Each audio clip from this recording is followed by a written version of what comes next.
Good evening, everyone. This is P. Francis McNichol. I'm doing a reading tonight, kind of a hodgepodge and related to um, just individual thoughts and processes watching movies at times. Not any one specific movie, not any one specific scene where inspiration was sparked.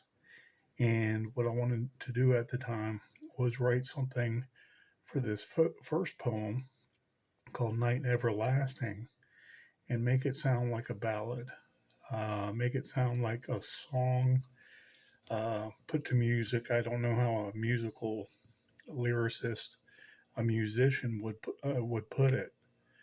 However, it was inspired from just thinking kind of the trope that one woman that can never be contained or I don't mean controlled in the normal sense, but I mean like a significant other where um, the boyfriend, the man part of the relationship, never knew where she was going. And she did not have eyes for him. And her heart was always a free spirit. Not necessarily that she was cheating on him just to cheat on him, but she could never be contained with how she wanted to go out and have a good time. She wanted to dance. She wanted to drink. She wanted to party with all her friends. She wanted it to be the life of the party. Um, and there was nothing ever filling that void of intimacy. Like something occurred in her past where she didn't even know it, but losing something, losing someone, she always had to put out a facade all throughout her life. And so I was thinking of that trope, and I was thinking of the archetype of the one, I don't want to say promiscuous woman or promiscuous man, but the one relationship where the woman is pretty vivacious. She's pretty exciting. She always has energy, and she always has to be the life of that party or go somewhere to enjoy herself better and express herself and act on the edge. And I don't mean necessarily being a nonconformist because she's female. She likes doing female things too, especially with her boyfriend. But she needs something more. There's always something more in that relationship where she feels it's the grass itself is greener on the other side. She feels that she has to fulfill her soul with being the one and only one sucking all the oxygen out of the room. And I don't mean necessarily criminal. I don't mean necessarily doing drugs with a bunch of people and causing drama. I mean, realistically, going to the bar, dancing. You know, she has her boyfriend there, perhaps, and she's dancing with other men seductively. It doesn't mean that she's going out with them. It doesn't mean that she's having sex with them. But she is a spirit that cannot be contained or does not want to be in the realm of a boyfriend girlfriend relationship exclusively because she's always searching for something more, that excitement, that ego boost, that euphoria. And so I don't remember what really inspired it other than that thought. And I remember watching TV one night and it just came to me, and I wanted to make something like a ballad, something like a rock ballad that was kind of sad. Um, I remember some inspiration came from the Wallflowers and One Headlight, that song. And I remember thinking, wow, I want to do something like that also. But the inspiration ultimately was from that kind of persona, you know, the wild child in female form. That goes against the beaten path. And maybe society doesn't really like those type of women, but they're still good people. They're just lost, like all of us could be at any given point in our life. And I wrote it up, and it might not be the most flowing, only because it's in singing ballad form, and it does rhyme, but it's not metered per se. And I hope it's enjoyable. And I'm going to try to do it justice because I think I tried a video before with it, and I don't know how it went. I haven't researched my videos lately. And so I'm going to do a couple. I'm going to do Night Everlasting, and I wanted to give you some background about that. Then Ball, a man looking at a dance, like a ball, looking across the way at a beautiful woman, and he's just imagining the lasciviousness, the sexuality of that woman, and how nice it would be. And then I'm going to cap it off with Chasm again. These three poems are all unrelated. So here's Night Everlasting. I court her as she looks right through my painted glass and facade I imbue. Smiles are gleaned, a breath perfume, but a laughter at a place, a lighted exhumes. Where did you go, Red? A night on the town, or stand alone at home in your one night gown? What is this but the difference in opposite, while time has no count? Cheap talk of requisite gleams in your eyes, never sing a tall tale, but laughter is shattered as my face turns pale. Where did you go, Red? A night on the town, or stand alone at home in your one night gown? I miss you and the sour wine we spilled, dreaming of tomorrow, yesterday, and what we milled. Never another one for me but for you. Clever whenever can you try and be true? Oh, where did you go, Red? A night on the town, or stand alone at home in your one night gown? Oh, where did you run to? Oh, where did you run to? Oh, where did you run to, Red? My love for you, like you for me, can never be revealed. Oh, those bottles of forgiveness can always give penance you tried to conceal. Excuse for the spirits to calm and soothe your soul. With a ring on your finger, but you keep digging the hole bigger, Where did you go, Red, a night on the town, or stand alone at home in your one night gown? Be mine, my love, be happy in another day and time. The car too fast, numb never lasts, lights too bright, and your last beat chimes. Left me, left me, left me, left me, left me. Where did you go, Red, a night on the town, or stand alone at home in your one night gown? That I hope to be a song one day in pretty much a rock format. Here's Ball.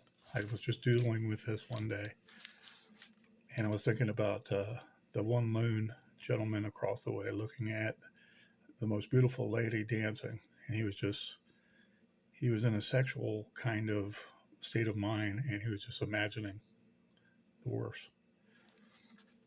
Ball. I love a lady's taste to dine, demure, to love one such as you and not as pure, is an obvious ruse, too fast, too allure. Be mine, my fair maiden, and never to fear. It is you that imprisons my heart, my dear. You have beauty to me I just cannot place. Is it your golden locks, or soft bustle, or that look on your face?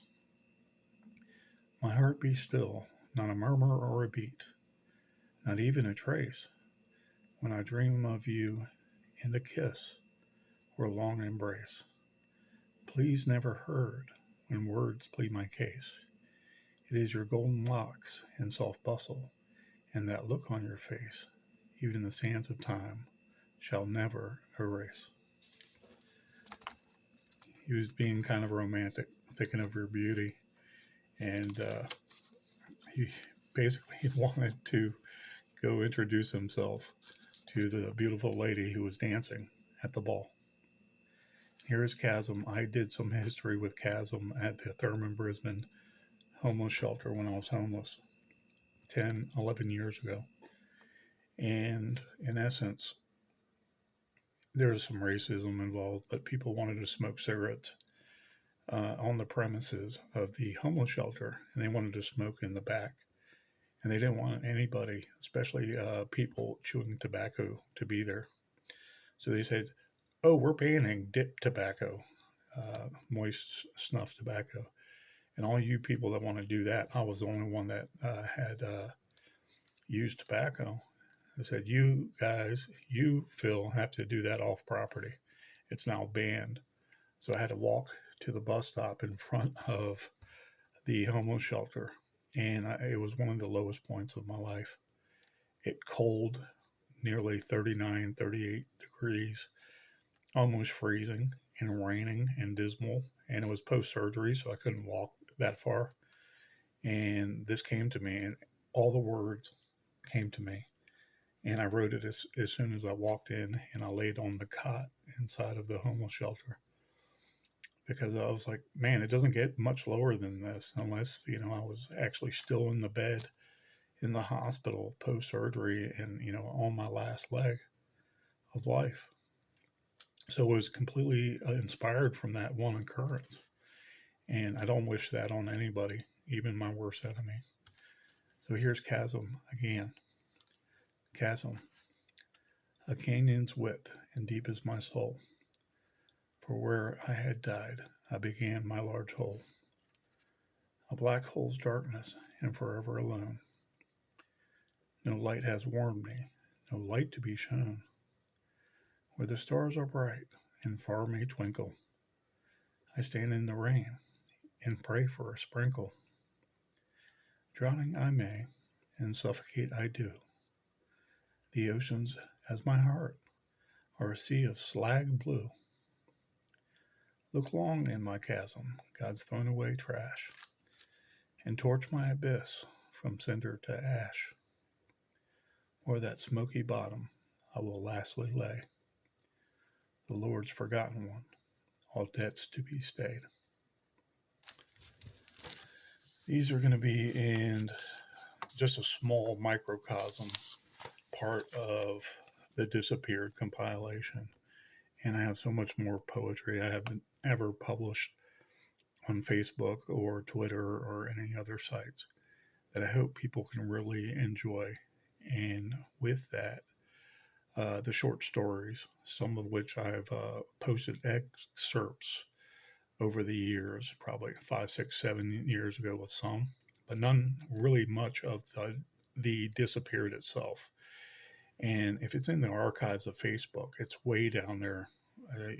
I've never seen or haven't seen in years. But I know the Disappeared itself could be a great movie. The novella, The Disappeared, could be a great movie itself. Up there with the more spiritual movies, you name it, that were really mysterious and really cool, somewhat science fiction, but super spiritual in nature, where good overcomes evil and evil is sent running because the saints, the reborn saints who died and came back, even more powerful in human form, they are human, with holier powers, are empowered by God to make this world a better place and defend it. So, with some good poetry, probably about 25 pieces of poetry, maybe 30, inside of the Disappeared compilation. Again, it's about 500. I know it was 512 pages at one time, but now it's probably closer to 550. I know it's going to be a blockbuster once I can speak to someone who wants to really, really improve the book arts, the novel arts. And I've said some things kind of sarcastic before. I wanted to make some clarifications too. With the Kings and Pattersons of the world, they're beautiful writers. Don't get me wrong. And I often wonder, okay, when you're talking about the content, is that spirituality something that was inspired by real life events so that there is spirit and aura that backs up your art? I would say, when it comes to especially criminology and crime and real life investigations, there's lacking there with most authors because they never experienced what a police officer has been going through in their career and what they saw firsthand, and that super spiritual inspiration that comes with it. And again, I like Patterson's style in some ways, but his endings are boring in general. His content are not how people really act and react. And I find it hard to believe that he can write crime novels if he wasn't really a detective or police officer. But I like his flowing ebb, so to speak. I don't really appreciate 4 or 5 page chapters, but I can see how he has a niche. I just don't believe his content is realistic. And the same thing goes with King. He has a psychological mind and he tries to be trippy. But the same old tropes of a super guru shaman who is black or African American, he always goes to in many of his novels, and it's just redone trash. The content is lacking in much of this. And I believe when people read Below the Precipice, they say, wow, that was unique. It was about ghosts. But at the same time, it went all over the place and it all came back together. And it was supposed to be a narration and it was supposed to be culminating at the end because the narrator was trying too hard. Okay. And then I did the shorter novel, Taken for Granted. There was a lot of betrayal in there, and it was definitely criminal. It was definitely murder in it. There was definite betrayal in it between lovers and trysts. And I wrote it literally within 2 weeks because it was not a fluke. And I had inspiration based on being a police officer and knowing real life occurrences, okay, outside of the literary field. And so when I moved down to Virginia, I just started doing short stories. And a lot of negative happened, but that inspired me to be a better writer and write from the heart and put a lot of my soul in each and every individual short story. And they're wonderful. I put them up against those two big names right here and now. I just want someone to look at it, read it, understand how good they are, and show me the money. Now, I want them to do a contract with me and make the New York bestseller new ghost novelist of this century. Those are my goals, and I can wait. And I don't have to achieve all these goals and be rich. But at the same time, that is what I am aspiring to based on inspiration that is true, that occurred in my life. And put the art on the paper so people can enjoy. Let them be the judge. So anyways, thank you guys, and I do appreciate your time in this shorter video. And I'm sorry if some of these are repetitive. I just wanted to enunciate better without the background noise of the apartment building. Also, the apartment building has some construction going at times, and that interferes with doing videos. So I hope you could enjoy that and share this video, please. If you really enjoyed some of the poetry and you want to get back into authors that really have art, please share this video. Thank you and God bless. Have a good evening.